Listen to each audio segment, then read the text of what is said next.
What's up, guys? This is 50 here with Ashley Ray. I'm here with Rhymefest, Chicago's very own. How you doing? I'm peaceful. How are you? You are peaceful. I like your energy. Thank you. Okay, you got to tell me a little bit about this movie, The Public. I just watched the trailer for it. It looks crazy, and it's tapping on some things that I definitely think we need to talk about as a country. Homelessness, and mental illness are the topics of it. Yeah, well, first I'll tell you how I got in the film. Okay. I bought a house that belonged to the father I never knew, but I knew he grew up in this house. And when I bought the house, I was like, yo, I'm gonna go find my pops. Like I never met him. And when I found my father, I found out he didn't run out on me at all. He had actually been homeless for 35 years. Wow. Like he fell in a hole. Wow. And my father and I did a documentary about rebuilding a relationship with me and my homeless father. And Emilio Estevez, who wrote and directed The Public, his mom saw the documentary of me and my father, and she called her son and said, you need to put this guy in your movie. Oh, wow. And so, my character, Big George, is one of the homeless patrons of this library who it's a cold snap outside, the homeless shelters are filled up, and we're like, man, why would we go outside and die? We just gonna stay here in the library. In a public library. In the public library. And it just starts a whole series of events where Alec Baldwin, who plays the chief of police, Christian Slater, who's the prosecutor, Emilio Estevez is in the library with us, Gabrielle Union is a part of the fake news media, like, oh, they're taking it hostage, you know what I mean? and it just starts a series of events that comments on, like, how people trying to take stake in the communities we live in can be demonized. Oh, absolutely. I love that. I want to double back for a second because I actually had a conversation with someone about, like, I think that we live in a place where we put down spikes to prevent homeless people from sleeping on the streets instead of, like, giving them a place to sleep. And I hear you say that your father was homeless for, you said, 35 years. Can you explain to someone how that happens? How someone stays homeless for that long? Well, homelessness happens a lot of different ways, right? There are a lot of different types of homelessness. We know people that are in college but are sleeping from couch to couch because they can't afford a dorm or whatever. Well, that's a form of homelessness. We might know somebody that works in a hotel or has a job but sleeps in their car. Yes. That's a form of homelessness. You know what I mean? So homelessness is not just sleeping on the street. Right. Homelessness is, I'm one paycheck away and I don't know what I'm gonna do next month. Right. You know what I'm saying? And it can happen to anybody. Exactly. And so how does it happen? Lack of education, lack of information, lack of access. Yes, absolutely. To investments. You know what I mean? Lack of family and support structure, and lack of agency over self. Absolutely. I believe. Oh, I believe that too. You're from Chicago, where, like, there are a lot of things that are a little crazy. I mean, I guess crime rate. What do we do to stop homelessness? What do we do to, like, not? I don't think spikes on the streets are the answer.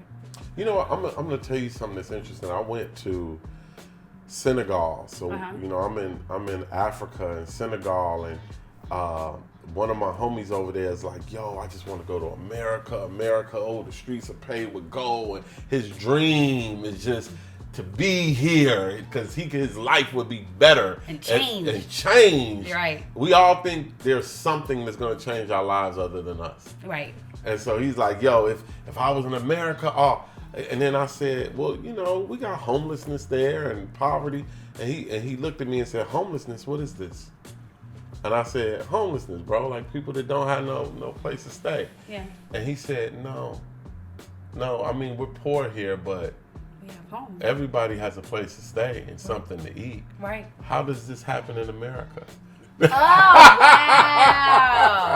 Mind blown. How does this happen in America? The place that in his mind is the streets are paved with gold. But the streets are paved with gold. But they really paved with homeless people. How does this happen in the country that I love so much? So, and I'm just like, that's my bad African accent. So, I give it a 4. out of 10. So, How does it happen here? It's just what we said. This country is a country not of villages and tribes, and we are all one nation. Mm-hmm. This is a country of mechanisms, systems, and capitalism. Mm-hmm. You live it how you get it, and that's part of the problem with our country, and that's also part of the destruction of our country. Oh, absolutely. And is that one of the reasons why you're so passionate? You're an activist. You want to like change these things? I'm not an activist. I feel like you are. Nah, man. Why would you say no? Because activist to me is like I'm going out here fighting for somebody to have something, to do something, and that's not what I'm doing.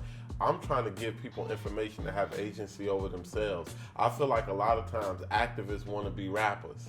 Well, I feel like many times activists are pivoting for the camera. It's nothing that I kind of gives me more of a reflex gag, you know what I'm saying, than when I see somebody in the middle of a police protest like this, you know what I'm saying?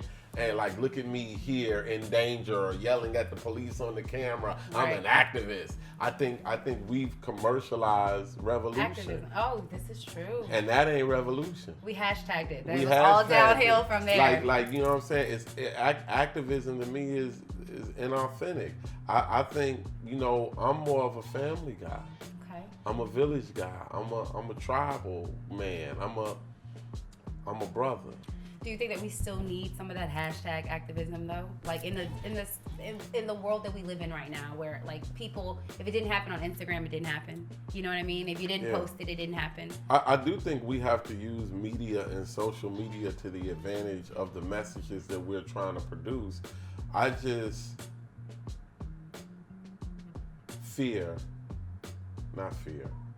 I'm concerned. Okay. That I am concerned that it changes the reason of why we're doing it.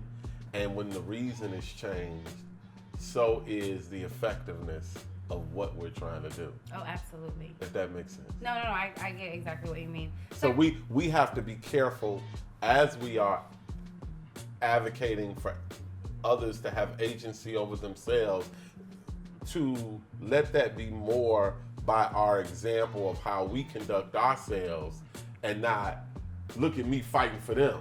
You know what I mean? Because at that rate, you're still making them the other. Mm-hmm. Oh, this is true. You know what I'm saying? It's still, look at me. It's me versus them. And you know, and that's why, you know, it bothers me when I have people like, I speak for the culture. I speak for my people. I'm out here. No, you don't. You're speaking for yourself. Right. You know what I'm saying? And it's important that as we speak for ourselves, that ourselves are the example of what we would like others to follow for a better world. So I like to talk to everybody, even the people that are watching that sometimes. When you say take agency over yourself, like tell us how you would, like how a person would do that, or 3 things that people can do. Like personal responsibility, I think is how that reads, but. Yeah, I think, well, I'll ask you a question. Listening. What's your gift? What's my gift? Communicating. Communicating. So as a communicator, you can do so much. We can do this interview right here. Mm-hmm. You can be a diplomat. Yes. Because as a diplomat, you can heal the world. You could be an ambassador, yes, you know, of a country. As a communicator, you can put the family reunion together. Yes. With everybody who like don't get along, you can be the liaison. You a communicator, you are the bridge. Yes. For everything that is lack of communication. Yes. Like, you know what I mean? The whole world. You are the nucleus, you know? And in that is any career, is any job. Mm-hmm. You could be, as a communicator, you learn another language. Yes. You can be a translator. You can, think of all the things you can do with that gift. That walks you into your purpose. I think the first thing that people have to do is learn our gifts. And then our gifts lead us into our purpose. And use them the right way. Use them any way you want. Okay. But I think that, you know, we want to say use them the right way because it makes us feel good. But for every right way is a challenge. and every right is a wrong, and everything is a learning process. Good and bad is all within us, right? And so we have to be able to exercise it all. This is true. In ways where we don't destroy ourselves. Oh, absolutely. And I think that that is growth. Okay. All right. If this makes sense. Oh, absolutely. You actually just spoke to my soul a little bit. We'll talk about it after. But like it's okay. It's okay to be wrong. It's okay to do wrong sometimes if you can see the wrong that you did and correct it. Right. It's like, because the biggest thing that I think is the issue is us not being able to forgive ourselves when we don't use it the right way. This is true. And because we can't forgive ourselves, we can't even admit that nothing was wrong. This is true. And that is the trauma. And that is the problem. And that's why we have to stop. Yeah, I've done a lot of wrong things. Tell me one thing. I shouldn't have yelled at Kanye on the internet. Oh, we was going to get to that, but we can get to that. Because, not that I don't feel as though at the time it was deserved, but... Well, just so that we can catch everybody else up, you yelled at Kanye on the internet. Why? Because, we had a community organization we had created and was running. Donda's House? Yes, and which is now Art of Culture. Right, which you've done amazing things. Yeah, we still do amazing things through our organization. And, I saw my brother being negative in other areas. And I said, there's some positive that we can do. And we had spoke about it. And our relationship at the time was transactional. It was like, hey, come write these rhymes. Come do this. Come do that. Right. But I felt like it should have been more brotherly in a way of, hey, man, talk about the organization so I could go out here and raise some money so we could help these kids. And when I didn't feel as though my brother could hear me, and I spoke to him in a language I felt as though he understood publicly. I just think if Kanye said, like, I can't deal with Donda's House right now, to me that means in all capacities. Yeah, but that was after he said he would. I could have reacted better. There's no good excuse. And I wish that I wasn't tweeting. I think there's hurt on both sides. There's a better way to handle these things. Totally. Now that I look back, patience might have been the best. Yes. For me, patience might have been the best role, but then you look at it from another perspective. Bro did come home. Right. Is that because of you that he's coming? The Chicago move? Is that because? I'm not gonna take credit for anything an individual chooses to do. Okay. However, I believe that was an influence. Okay. He came to my house for the first time for dinner. Okay. He met my wife for the first time. What'd you guys have? My wife cooked. She cooked fish. Yeah, and we had a good dinner together and we spoke. And I went to his world and spoke to his wife. Right. Recently. But you guys spoke on the internet first, and I feel like when you guys during this whole thing, when you spoke to him, you also ended up speaking to her on the internet. And I think a lot of people felt like maybe she spoke to me. Well, yes, yes. And I replied to her. And I think the whole world kind of felt like this is between these two brothers. Like, should you really? Did you feel like she shouldn't have spoken to you about it? Especially publicly? Are you in a relationship? I absolutely am, yes. Okay, she's like, I absolutely, positively. Okay, so. He watches everything. It's very, yes, I have to affirm and reaffirm. So, that's good, brother. It's good. You got something strong, bro. So, it's very difficult for your partner to have a brother or a friend that ain't right with you. Right. Especially if you think that partner or that friend is harmful or hurtful to your mate, your companion. And so, if someone loves me, I would not blame them. Okay. For fighting for me. Okay, understood. You know what I'm saying? Like, and so in that I understand, and I also think was a misunderstanding about who I was. Right. And what I was. Well, what do you mean by that? I think that's because true. Kanye has had a lot of people in his life that were friends or family who have hurt him for money. Right. Who have hurt him for clout. Right. Who have tried to manipulate and play the brother. You know what I'm saying? Right. It's easy to not know who's who and what's what in that type of environment. You know, it's easy to be like, yo, is he using your mom's name to? Right. If you've never been to see the work that we've done in the name of Dr. Donda West. Right. If you don't know the relationship I had with Dr. Donda West, and that she was my mom and my mentor. I met his wife, but I didn't know her. Right. And she didn't know me. And so before we had a chance to establish, hey, sometimes me and Ye go through this. Right. You gotta like to get the understanding. She saw something, it was like, here go another one, and I thought he was your boy. Right. But it's like, nah, we brothers and family sometimes fall out. And her and I had a conversation about the village he's from. Right. And how we getting it, we trying to get it right. Do you think, I mean, you actually, you met Donda, Ms. West, you met her, you knew her.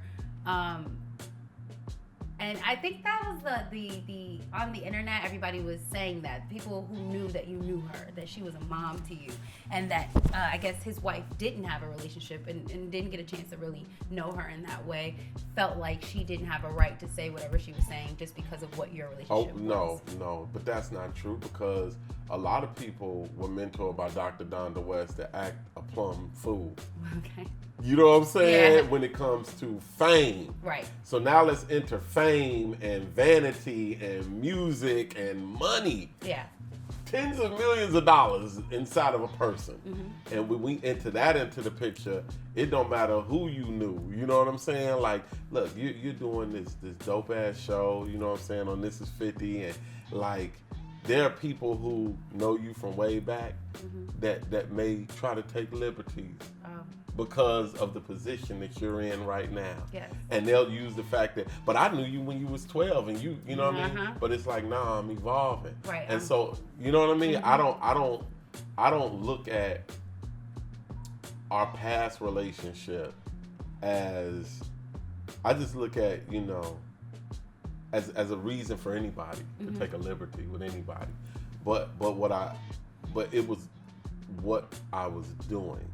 It was the purpose. It was like, yo, man, I got all these kids, and we like motivating, bro, they need you. Right.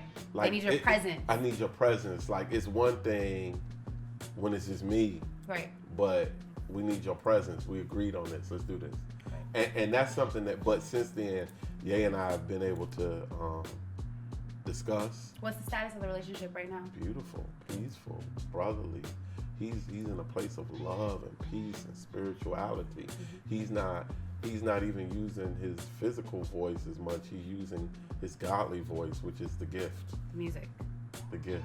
God. Sunday service. God grows grass. God blows wind. God, like, you know, makes things happen artistically. Do you, as his brother, want to hear or see more of him using his music voice and like a little less of his voice, maybe his Twitter voice? Well, the last thing I'll say on this particular subject, you know, with Ye, is that I want Kanye to be happy and peaceful, because happiness is temporary.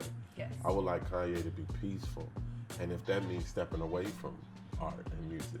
We always associate peace with a career or some type of financial stability or some type of everybody like me now, like whatever. Like, I would like for all of my family to be at peace no matter how they have to have it. Yeah.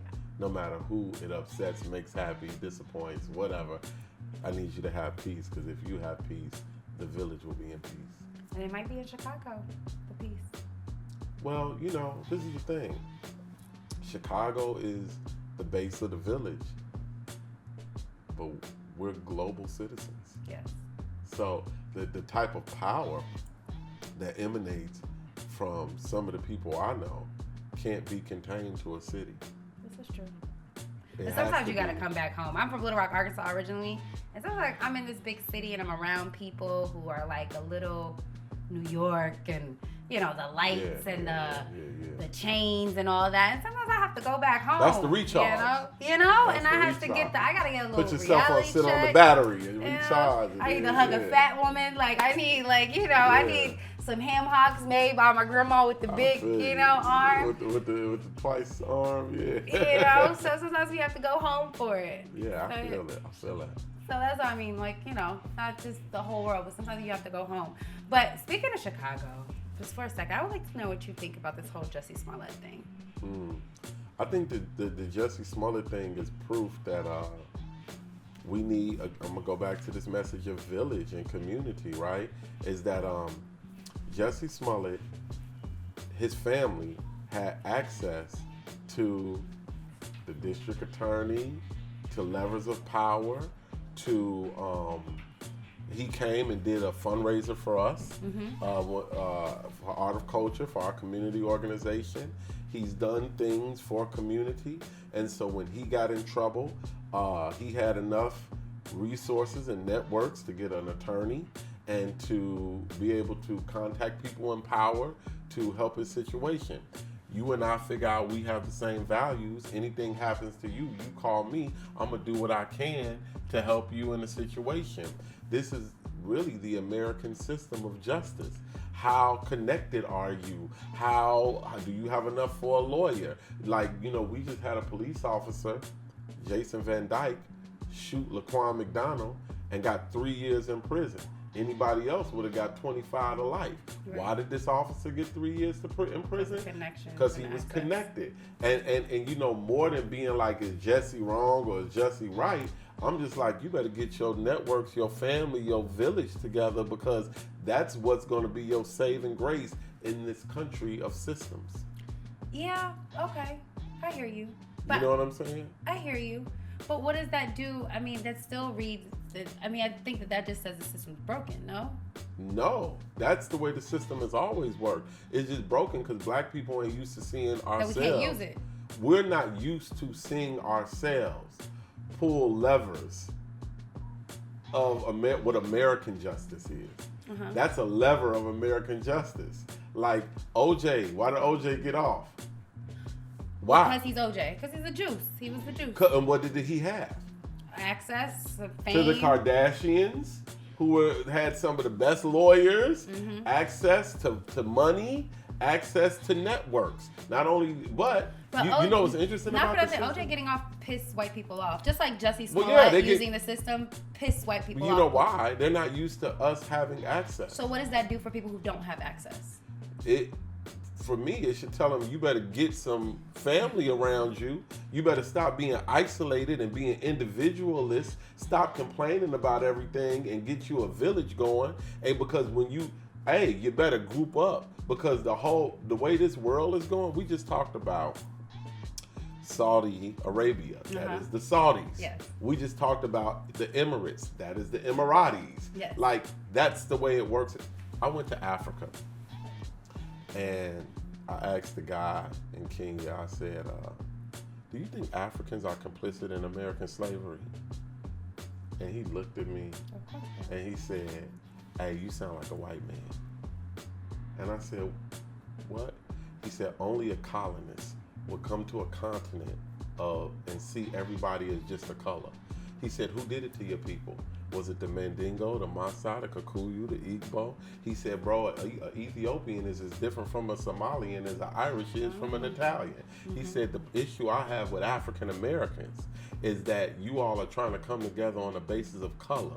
And that plays into white supremacy. Because that's what they told you We're was. Tribes. Yeah. So, and then I thought, he said, if you were wise, he said, you would go home and get your village right. Your village is your wealth.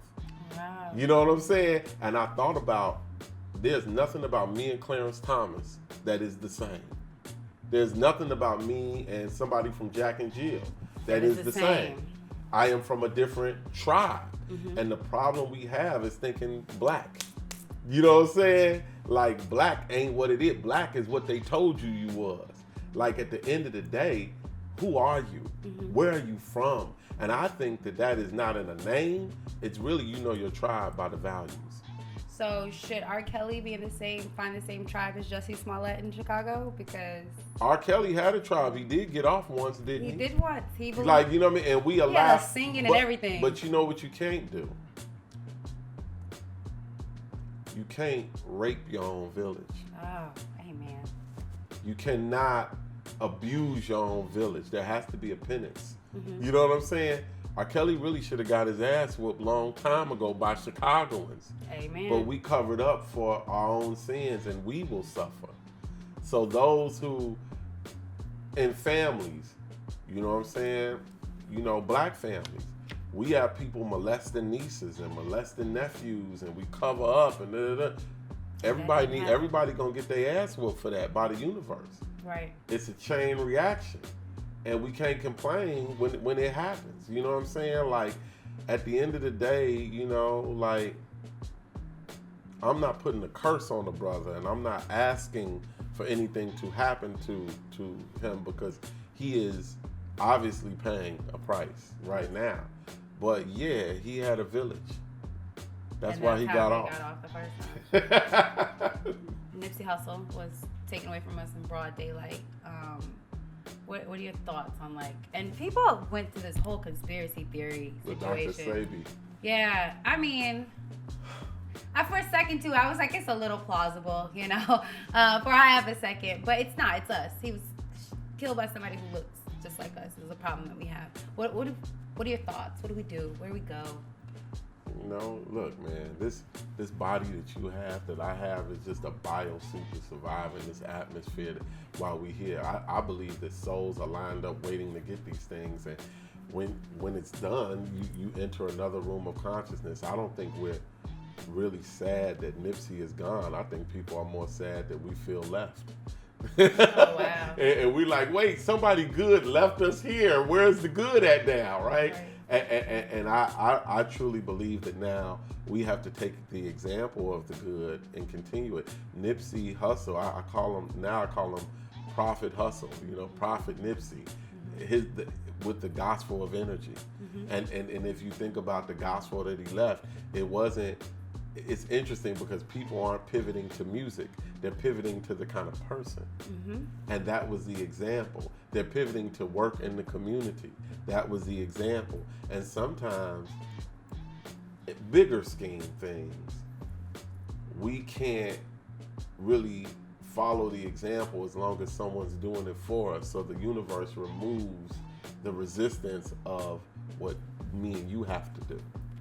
Because we will let somebody else fight all day. Mm-hmm. You know what I mean? Now it's time for us to follow the example of Prophet Nipsey and the gospel of good energy. And now people are listening to his videos and watching, and exactly. And not even just his music. Like you said, they're listening to what he's done and the things he's done in his community and buying things back. And that was the gospel. Right. That was the prophecy, right? Right. And it's you know, we look at life cut too soon as an unfortunate situation because of what the potential could have been, but it's up for us to pivot from that into what the potential will be. You know, because Nipsey is really, you know what Nipsey did? He pivoted from Tupac. Yes. That was where Tupac was going. Mm-hmm. Nipsey came and completed a certain portion. There will be another to come and complete another portion until we get to where we're going. Oh wow, that's actually a little beautiful. All right, are you still nice with the pen? Like battle rap nice with the pen? Like. I'm situation to situation. Hey! All right, well, this has been a treat for me. Thank you for sitting down with us. I appreciate it. I can't wait to watch the movie, The Public. Yes, April 5th, this Friday, The Public lands. Everybody's in it. Gabrielle Union, Michael K. Williams, Alec Baldwin, Rhymefest. Hey! And here we go. Make sure y'all go check that out. Ashley Ray, this is 50 Rhymefest. We out, y'all.